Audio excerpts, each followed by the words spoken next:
Научно-истражувачката работа е важна за студентите од повеќе аспекти. Студентите развиваат способност за критичко размислување, учат како да анализираат податоци, како да стигнат до релевантни информации, како да донесуваат информирани одлуки. Многу е важно, посебно за студентите кои што сакаат своето понатамошно школување да го продолжат со запишување на магистерски и докторски студии. Учат како да прибираат податоци, ги учат методите на статистичка обработка на податоците, како да напишат научен труд и како да ги објават резултатите. Научно-истражувачката работа уште во текот на студиите е многу важна за студентите, бидејќи им овозможува директен контакт со нивните професори, со ментори, со истражувачите, а тоа може да биде многу значајно понатаму во нивната кариера, и тоа не само од академски аспект, туку и понатаму во самата индустрија. Исто така ја зголемува самодовербата на студентите, ја зголемува нивната академска подготвеност и исто така ги зголемува можностите понатаму за вработување и напредување во кариерата, бидејќи поголемиот дел од институциите им даваат предност на оние кандидати кои што имаат искуство во научно-истражувачка работа, бидејќи со тоа покажуваат дека се подготвени да решаваат многу посложени проблеми и со тоа им обезбедува многу повисока стартна позиција.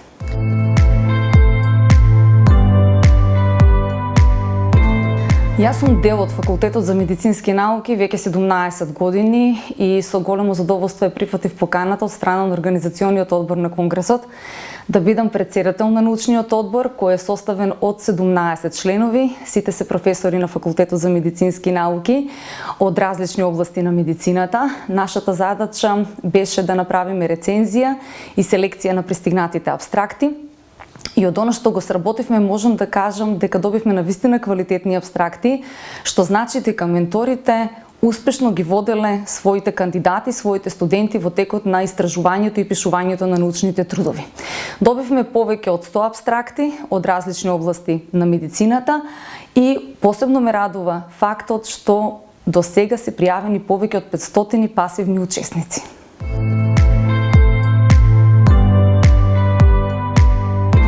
Науката е всушност за оние кои што сакат да учат, за оние што сакат да истражуваат и да бидат љубопитни за светот околу нив. Нема потреба да бидеш најдобар во традиционална смисла на зборот за да се занимаваш со наука или да учествуваш во некој научно истражување.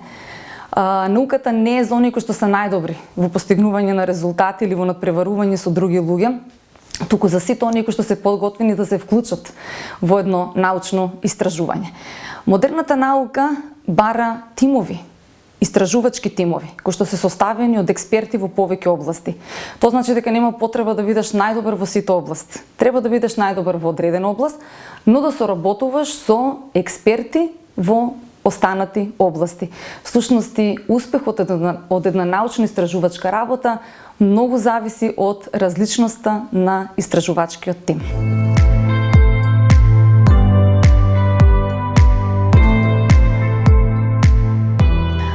Учеството во научно-истражувачка работа и почетокот, можам да кажам, на научно-истражувачката работа на студентите започнува со пишување на првиот апстракт или учество во некое помало истражување, а посебно моментот кога ги објавуваат резултатите или кога јавно ќе зборуваат за резултатите кои што ги добиле од тоа истражување, например на некој конгрес, симпозиум, многу влие во зголемување на самодовербата и чувството на успех кај студентите. Многу важно во текот на пишувањето на еден научен труд ја има менторот на студентот. Значи, менторите мораат директно да бидат во комуникација со нивните студенти, да ги насочат, да им помогнат во текот на пишувањето, да им укажат каде да стават акцент во текот на пишувањето и да ги охрабрат да бидат амбициозни во текот на самото истражување, во текот на пишувањето. Исто така, пишувањето на еден научен труд, а посебно стигнување до резултати од тоа научно истражување им овозможува на студентите да ги презентираат резултатите на конференции, конгреси, симпозиуми и нивните резултати да бидат слушнати од страна на експерти од областа во која што пишуваат, што може да има многу големо значење понатаму во мотивирањето на студентите да продолжат со научно-истражувачка работа, меѓутоа да им помогне тие директни контакти кои што ќе ги остварат со експертите на овие симпозиуми, да им помогне во нивното понатамошно напредување во кариерата и вработување.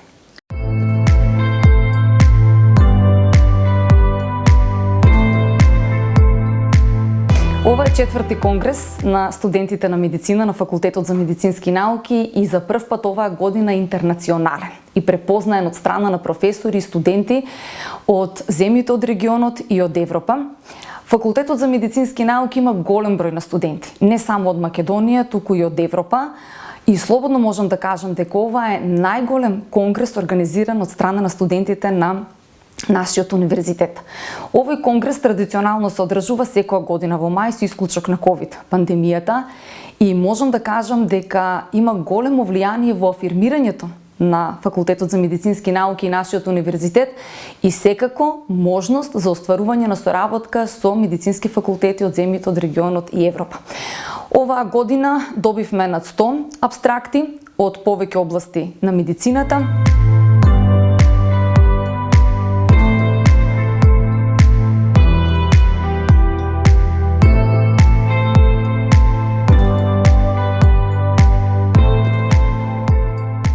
Не би се сложила со ставот дека денешните студенти се послаби од студентите од минатото. Напротив, денешните студенти доаѓаат пред многу предизвици, не само во текот на студирањето, меѓутоа и понатаму во текот на доусовршувањето. Дали тоа ќе биде специјализација, магистерски или докторски студии, бидејќи критериумите за запишување, лиценцирање и спроведување на специјалистички стаж се многу построги во однос на минатото.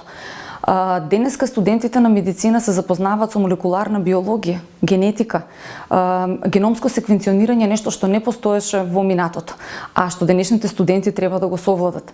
Денешниот лекар треба да биде и научник, треба да биде и комуникатор, треба да биде и технолошки обучен. Исто така, денешните студенти имаат многу полесен пристап до информации, преку научни бази на податоци, преку видеопредавања, преку симулирани вежби, нешто што порано не постоеше за студентите во минатото. И како што напоменав на почетокот, критериумите за лиценцирање и специјализација се многу по-строги во однос на минатото. Современите медицински факултети имаат системи со кои што се прави проверка на клиничките вештини неколку пати во текот на самото студирање, нешто што не постоеше во минатото.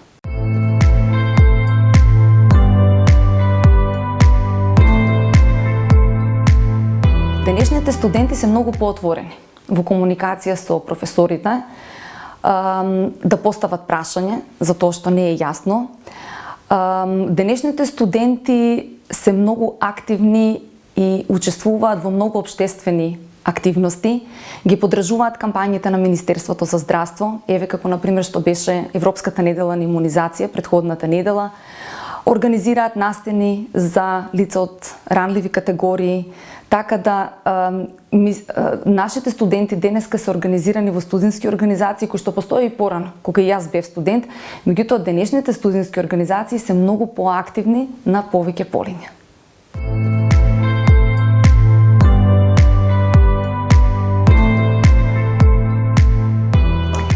Од досега добиените апстракти за овогодинешниот конгрес на студенти на медицина, најголем дел од студентите се заинтересирани за клиничка медицина. Добивме апстракти од областа на кардиологија, пулмологија, педиатрија, гинекологија, интерна медицина, ортопедија, хирургија, онкологија, меѓутоа има и одреден дел од студентите кои што се заинтересирани за базични науки. Имаме апстракти од областа на имунологија, генетика, патологија.